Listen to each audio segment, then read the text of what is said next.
Subject కి ఒక teacher ఉంటారు, అన్ని సబ్జెక్టులు నన్ను చదవమంటారు. ఇంత చిన్న బుర్రలో అన్ని ఎలా నింపాలి?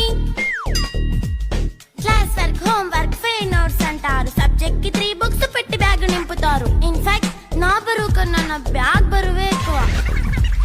క్వశ్చన్లు, ఆన్సర్లు, సర్ప్రైజ్ టెస్టులు అన్ని దాటుకొని మళ్ళీ స్కూల్ వ్యాన్ ఎక్కేసి అమ్మయ్య ఇక ఇంటికి వచ్చేసామనుకుంటే మార్క్స్ తక్కువ వస్తే చెయ్యాలి అసైన్మెంట్. రిపోర్ట్ కార్డ్ చూపిస్తే ఇంట్లో ఉన్న పనిష్మెంట్. హోమ్ వర్క్ చేయమంటూ మమ్మీ చంపుతుంటుంది. ట్యూషన్ టైం అయిందని డాడీ తరుముతుంటాడు. డాన్స్ క్లాస్ కి వెళ్ళమని తాతయ్య తిడతాడు. స్నాక్స్ తిని వెళ్ళమని నాన్నమ్మ ఆపుతుంది. ఇక అన్నీ అయిపోయాక కాసేపు టీవీ చూద్దామంటే మమ్మీ ఎంట్రీ ఇచ్చింది. బెడ్ ఎక్కమంది. చిన్న నాప్ తీసేలోపు తెల్లారిపోయింది.